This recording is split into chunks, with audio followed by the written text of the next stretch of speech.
welcome to the Northwest Treatment Vidcast. Hello, everybody. Today's an interview day, and we have the lovely Tyler with us today, and I'm going to let Tyler introduce himself. Hi, my name is Tyler Macklin. I am a professional performer, juggler, fire spinner, and I go by the name Spades. So all of my social media is either under spinning Spades, like spinning in a circle, or Tyler Spades. And I've been performing for 14 or so years based out of Portland, Oregon, but I travel all around the world. I've been to Kenya for a 3-month tour. I've been to India for a 4-month tour. I've been to lots of places, most states in the US, and I teach and I perform. And I believe a lot of what you do is in the category of flow arts, correct? That is a term that is definitely used. Yeah, there's a lot of things thrown around. A broad umbrella term could be circus arts. In the US, we call it flow arts because it definitely produces like a Zen state of flow. And in a more specific thing, it's called object manipulation because basically a juggling club is an object and you manipulate it. So we say manipulate objects, not people. That's perfect. And I believe you also provided us with a short introductory video you've made. Yeah, why don't you go ahead and check out that video to see what I do.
Well, that was great. Léa, what'd you think? I loved it, but I love this kind of like just spinning and trance type things because I find myself really liking being able to just watch it and just kind of put myself in the midst of it, just observing my body with it. Right, and it's pretty cool. It's a wonderful thing that you can actually watch on videos. It's also really cool to see in person. And thankfully, I've been able to see quite a few of Tyler's videos and Tyler's events, given that he is my brother. So it's been kind of nice to be able to see that. Yep, you've been there from mostly the beginning. Off and on. So we wanted to basically just kind of say, you know, you kind of described what it is you do, and you said it's been about 14 years? Yeah, I started in 2007. Okay. And you started with juggling? I started with staff spinning. So, I mean, you could even take it further back. When I was a child with you, Jessica, we did martial arts. Yep. I like to say that I studied under Chuck Norris because it was actually his style of martial arts we did called Tang Soo Do. And that's what really got me into the idea of just pretending you're a ninja and kind of getting into that mind state. I've always loved spinning stabs, like a bow staff. I used to go around the yard and find sticks and play with them as a kid, you know, pretending I was a Ninja Turtle and things like that. So that progressed when I got into college and I first saw fire spinning. That was the first thing that really caught my attention. I've always been pretty fascinated by fire in general. And it was the first time that it really allowed me to approach fire as an element with a lot of respect. There's a lot of learning process to do. There's a lot of ways you can actually make it safe, even though there's a huge amount of perceived danger. And that's one of the things that makes the performances so fun is all this perceived danger. But I've learned over the years how to completely minimize that and almost completely get rid of it. I don't burn myself anymore. You know, there's some small burns at the beginning. But contrary to what some people think, humans are not actually flammable. So the worst thing you would do is get like a small blister. And a lot of times that's really worth the empowerment and the awesome feeling of progression you can get. And also just the idea of learning to play with this element that's really revered around the world and throughout history. And so we had more questions about specifically like mental health and substance use within your profession. Like, where have you seen it come up? Like, how does it play out and all those kind of things? Sure. Yeah. I know that's what we're here to talk about today. Right. One thing that I've actually specialized in is a thing called social circus. So I would actually consider myself primarily an instructor and secondarily a performer. I mean, I love to perform. That's the whole reason I got into this.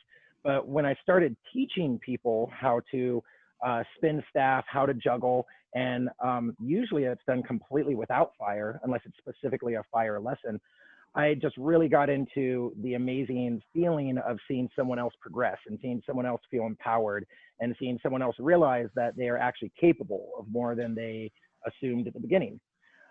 So as I said, I got involved with this concept of social circus, which is lots of companies around the world, mostly nonprofits, do tours where you can volunteer, fundraise, and travel to different parts of the world where there's marginalized communities. And we go and teach children how to do circus arts. And that in general has amazing benefits, not just for the children of the marginalized communities, but I see it constantly in people my own age, from any age. That's one beautiful thing about circus arts is it doesn't matter your body type, your gender, your physical ability. Anybody can learn to juggle. Anybody can pick up a hula hoop or a staff or one of these props and just start playing with it and really start experiencing the benefits of play. Play is an essential thing in life, and it's kind of overlooked a lot in modern society, unfortunately. People want to deliver food and water to people in need, but they also need a sense of joy. They need a sense of play. So that's what these social circus programs do. And I've toured Thailand, I've toured Burma, I've toured, like I said, Kenya and India, teaching kids and seeing firsthand how really effective circus arts can be in helping people develop, helping people grow. And then specifically with like substance use or things like that, it can help crave addictions, or it can help get rid of cravings. And it can really get you focused on something that's physically beneficial and mentally beneficial. When you're juggling, you really can't focus on much else. So you can't really think about like your craving for a cigarette or, you know, other things that maybe distract you in your life. You got to be completely focused. That sounds great. I mean, that's definitely something where I know a lot of people in modern society don't have the time, or certainly don't make the time as adults to play. It's this rush to grow up, which can then, you know, sometimes be damaging or just less enriching and less happy. Mm-hmm. That's pretty cool. Yeah. I have a quick list of benefits I wrote down, and then this is obviously not exhaustive, but some major benefits of circus arts in general is that it produces physical fitness and coordination. It gives you practice, and it doesn't feel like exercise. It feels like play. So instead of doing a bunch of push-ups, you can learn to juggle, and you end up developing arm muscle and strength. And you can learn to hula hoop, and you actually limber up and like help your joints. You can learn to do a lot of these things that are more acrobatic and really do a full body workout, but it doesn't seem like you're exercising. It also promotes social interaction. So you get to interact with other people that are interested. You get to have a dynamic of learning a new skill and teaching that new skill. Whenever I do big, large group workshops, I encourage people, cool, if you can do the trick, turn to your neighbor, and if they're having trouble, help them out. But it also has this big sense of community. It's great for confidence and self-esteem because you have to learn how to drop, pick it back up, and try again. And when you achieve some of these new tricks, it's really amazing. You get a huge endorphin rush. You feel great. You feel really empowered. And there's a huge low barrier of entry. A lot of this stuff is cheap. You could even make some of these props for free. Like I said before, all ages, all body types, all genders. There's lots of research that say women as well as men are equally inclusive in the circus arts, unlike a lot of traditional PE activities or sports. Sure. This completely levels the playing field. In India, I taught a huge workshop to a deaf school. Like, anyone can do it. That sounds great. That's pretty cool that you've had a lot of these opportunities, not just here, but also internationally. It's been great for my development, for sure. And once I figured out that I can take this and use it as a way for me to travel the world, I was 100% hooked. That's why I'm still doing it today. Would you say this is the majority of what you do professionally at this point? It's back and forth. I would say it absolutely is the majority of what I do with my time professionally, but it's back and forth on if it's how I make my monetary living. I also do video production. So I work on TV shows and films, commercials, big budget projects. I'm in the union here in the Pacific Northwest. So I've worked on shows like Grimm for NBC and Leverage for TNT and The Librarians. And I just finished a movie last summer, car commercials, things like that. And the beauty of both are it's a gig economy. So I can work on a commercial and it only takes 1 week and then I'm done. The bad part is then I'm unemployed again or self-employed. And the good part is it gives me a lot of time to pursue these passions and actually make another living, modest as it is, as being a performer. And I believe you actually have made them overlap a little bit, and turns out you've used your skills in some of these videos when they found out you can do this artwork. I mean, in all sorts of ways, it's overlapped. Honestly, one of the only reasons I'm as successful and well-known in the circus community and flow arts community is because I know how to make a really good promo video. Like the video you just watched earlier, I edited the whole thing. Most of the footage I either coordinated or set up. A lot of it's from tripod, but a lot of it is just like I will direct the videographer and be like, well, I know exactly what I want to capture, so make sure you're here at this moment. And then, of course, I edit all my own titles. I do all my own production. So that allows me to showcase my skills. But then, as you were saying, I have been hired in the TV shows and some of the things as background performer and things like that because I have connections in the video production world too. That's kind of awesome. They work out, you know? Well, yeah, like the bleeding of the two, and that you can have like two passions and they can marry together very well. Yeah, definitely. I love that. Yeah, it's always entertaining to see random events around Portland, at least before all this COVID. And then it would just kind of find out that there's Tyler in one of the events, like the Yomzi After Hours or the, Portland Light Show or something. And then it turns out there's Tyler Spades right there in the documentation for it. Yep, even some of the footage that we just saw in that video was from the Winter Lights Festival earlier this year, right before COVID hit. That was one of my last gigs, actually. That wasn't a live stream. I've been doing lots of live stream instruction and live stream shows, but I do miss the audiences. That's definitely a different adrenaline rush to be in front of these huge crowds of thousands of people. Sure.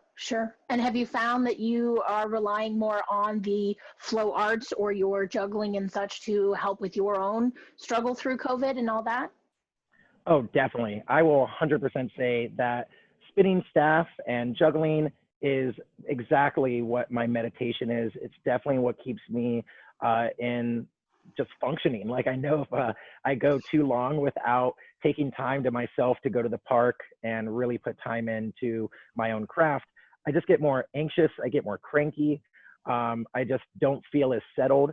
And like I said, it's something that I definitely take time to do. I try to do every day. Sometimes you get busy with life, busy with work, whatever's happening. But I have a dog who is 11 years old, and he's actually been a huge proponent. I say he's my best practice partner because I take him to the park, and it's a perfect time for me to practice what I'm doing while he is having a good time at the dog park. So I'm having to be motivated to take him to the park every day, which provides me time to practice. That's great. Yeah, that's awesome. Well, is there, the other thing we like to ask is if there's any particular things from your perspective that you want to make sure to share with our audience, any three topics or points that you find helpful. Yeah, I would say the main thing about flow arts, circus arts, juggling, all these things that I've found throughout the years is it's extremely positive. It is empowering. It is, like I said, a physical activity. It teaches you the importance of perseverance. It actually has been proven to increase not only the gray matter in your brain, but also the white matter. The difference of the two is white matter consists of the bundles of long nerve fibers that conduct electrical signals between nerve cells and connecting different parts of the brain together. While gray matter consists of nerve cell bodies where the processing and the computation of your brain is done. And there's actually been amazing studies. Like in 2004, there's a study produced, I believe, the Nature journal. It's a scientific journal called Nature that they studied, I believe, 24 or 50, I forget which, individuals, taught half of them to juggle and half did not. And all of the ones that juggled actually had massive increase in gray matter in their brain. And then that was followed up with a 2009 study at the University of Oxford, where they did a similar research study, but they learned with new MRI imaging technology, they could actually measure white matter, and they found that both are actually increased. And the white matter is like your neural pathways in your brain, and it's been proven to be one of the few things that have been shown to even reduce the symptoms of Alzheimer's or mental brain damage, things like that. Yeah, absolutely. And I've also heard that it helps with helping heal like traumatic brain injuries and those kind of things.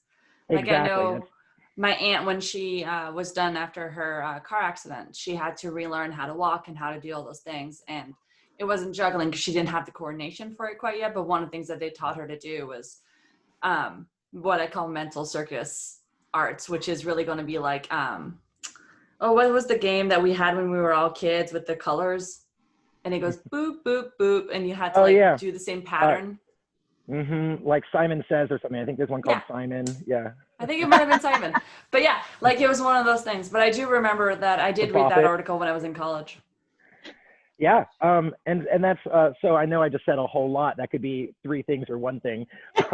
But another thing is anyone can do it. And it doesn't matter, once again, who you are, where you are. You can pick up 3 rocks and learn to juggle. You can pick up a stick from a tree, a piece of bamboo, and learn how to spin staff. As long as you are like persevering, you're practicing. I know a lot of people are like, oh, no, I can't juggle. And the real answer is like, well, have you tried? Have you really put in like an hour of dedicated practice and tried to juggle?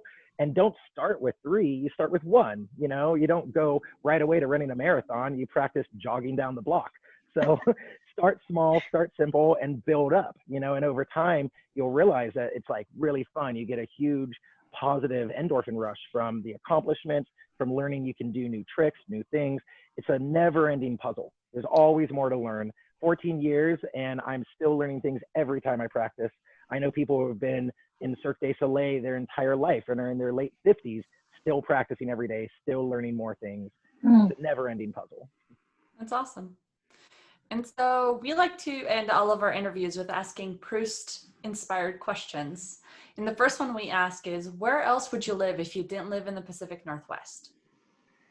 That's really difficult because I've traveled all around the world, as I said. Honestly, I don't know if I could 100% say one spot. The thing that comes to mind is Thailand, because I absolutely loved it. But I think the issue there is it was the first really culture shock international place I visited. So it still kind of has that special feeling to me. If I went back there now, I don't know if 100% I would want to stay there. It was just this door opening to the rest of the world for me. Probably my answer would be nomadic. Well, then what else would you do for work or for profession if you couldn't do what you do now?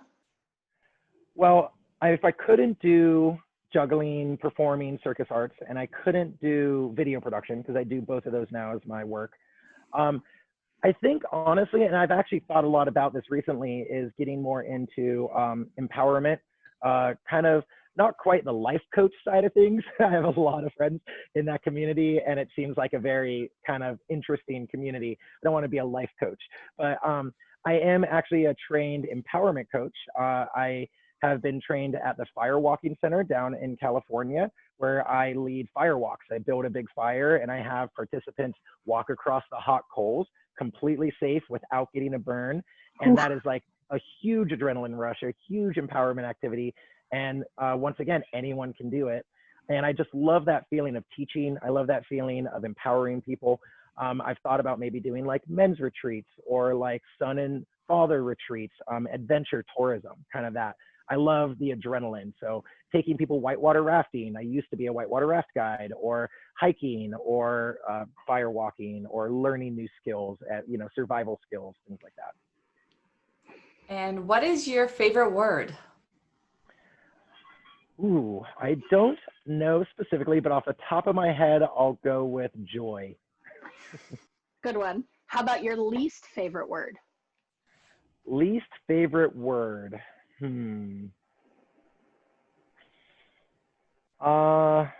mean, my least favorite sound is like the chalkboard nails. Oh, I that's a don't bad know. one. Does that work? Oh.